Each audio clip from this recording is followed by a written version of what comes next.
Good day, everyone, especially to you, Mom Jill. This is Catherine Yano, and my assigned topic is all about feedback and appraisal performance.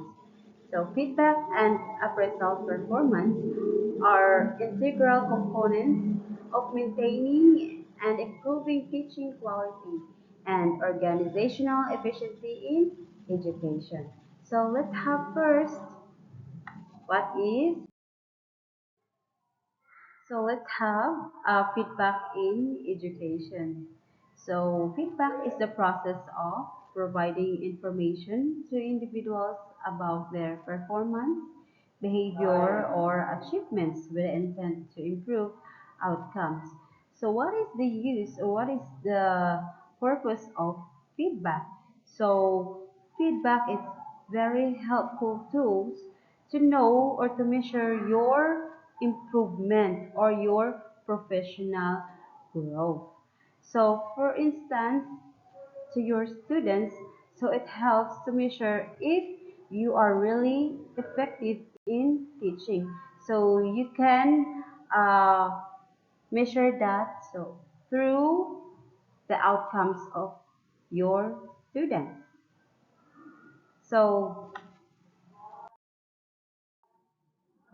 next is the key features of effective feedback. So first, timely. So it delivered soon after the observed behavior or performance. So it is important that you will provide your feedback immediately. Next, specific. So focused on particular actions or behaviors rather than vague generalization. So it is so important to be specific or to identify kung asa iyahang strength and weaknesses para makaibaw ka asa dapat ka mo improve. So that's the importance that you need to be specific. Next is constructive highlights areas of improvement in a positive and supportive manner. So constructive, again, highlights areas of improvement in a positive and supportive manner. For example, when you do a classroom observation. So, for example, the principal will give a feedback. So, it is important, dili lang positive ang imuhang ma-receive. So, mas maayo makahibaw ka kung unsay negative or unsay dapat pang i-improve nimo. For example, sa imuhang analysis. So, when you provide uh, some questions, so mas maayo nga mo-provide ka nga ma-develop ang HATS or higher order thinking skills sa mga bata. So, dapat mo-provide ka open-ended questions. So, that's the strategy. So, another actionable. So, provides clear, practical steps for improvement. So, importante pa siya dapat actionable. And then balance combines positive reinforcement with constructive criticism. So, mo na siya uh, when you have a feedback, so it is important you will adore or you will encourage the specific nga imong itagaag feedback, dili lang puro negative imong gihatag, pero imo pong ipahibaw niya nga diri imuhang strength. And then at the same time imuhang weakness para ma-aware po siya kung sa asa siya dapat niya i-improve. Next is the type of feedback. So first is the formal feedback. So, informal feedback, structured sessions such as post-observation meetings or written reports. So, best example ani ang ganing after sa classroom observation na anay may tabo ang next ani mag kuan na din sa post uh, observation. And next is informal feedback. So, in my encounter na to every day. So, informal feedback mo na siya ang day-to-day comments and guidance given during regular interactions. So, mo na siya ang mga day-to-day feedback na ato ang ma-receive. And then, ang peer feedback mo ni together with our colleagues. So, for example, mag-meeting mo together sa imong mga uh, at ato ang areas. For example, I am a TLE major. So, mag-meeting ni kung sa mo ang dapat uh, i-improve sa amo ang areas. So, naay mga feedback na or we're working collaborative to have sharing ideas and strategies. Another is the student feedback. So, insights gathered from our student evaluations. So, next is the benefits of feedback. So, daghan jud kayong advantages or benefits ang feedback. So, the first one is it encourages continuous improvement, builds trust and communication between supervisors and teachers, helps align individual performance with institutional goals, and empowers teachers to take ownership to their professional growth. So these are some benefits of feedback.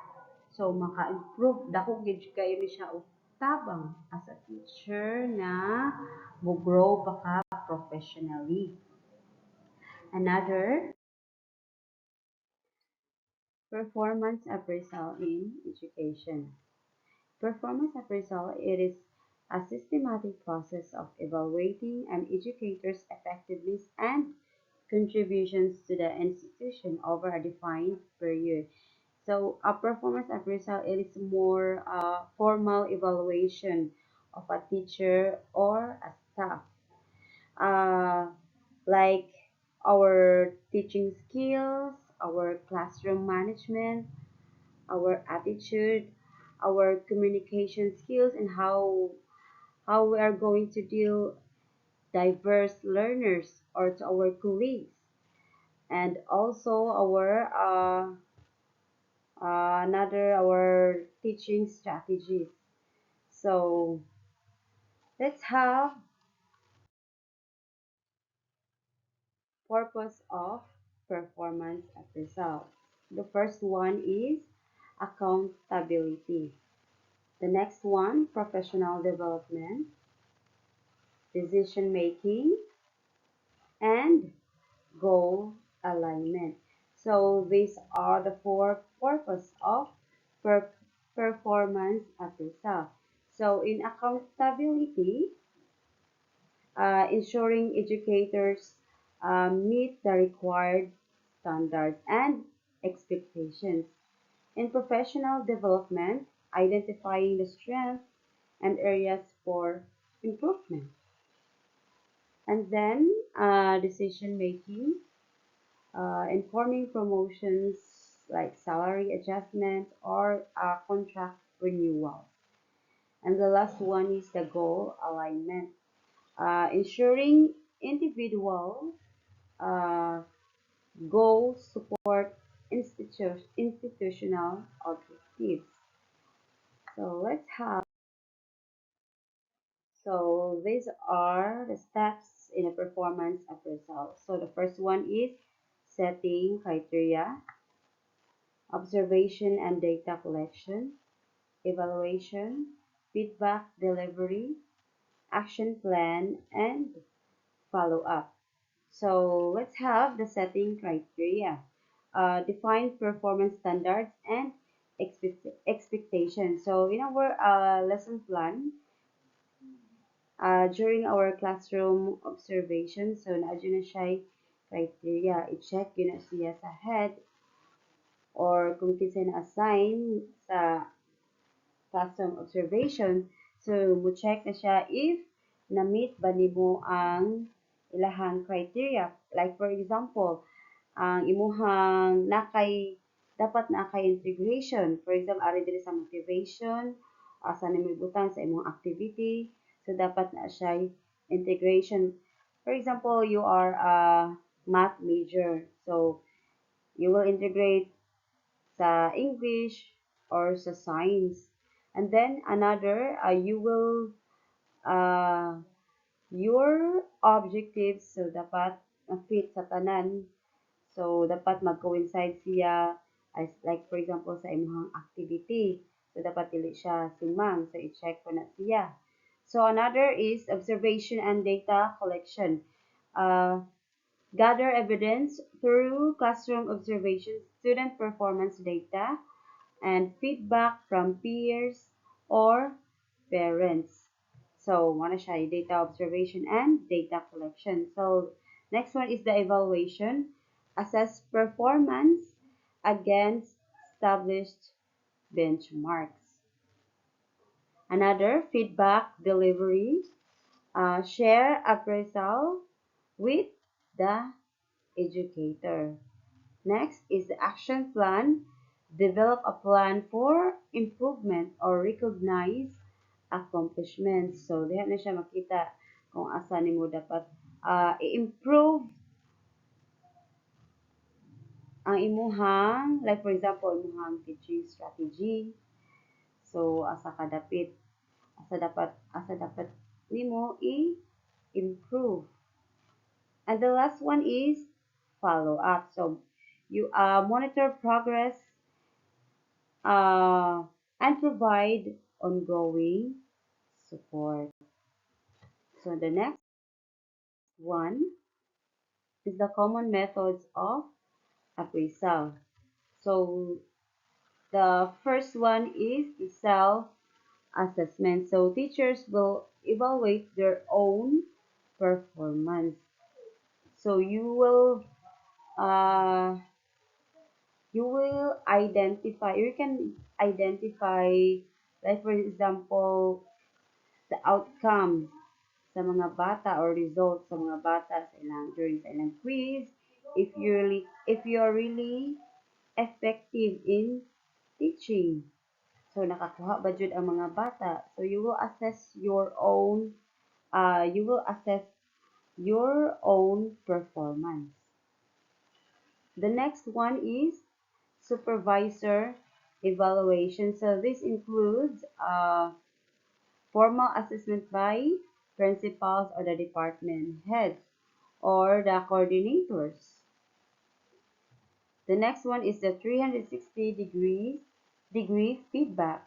So this includes input from multiple stakeholders, including peers, students, and administrators. So dili lang ang imong performance in teaching and also your attitude. And how will you deal your students at and also to your colleagues. And the last one is the student outcomes. So analyzing student performance as an indicator of teaching. So diha na nato makita if you're really effective in teaching. So I will leave you a quote. So strive for continuous improvement instead of perfection. So that's all, and thank you. Have a good day.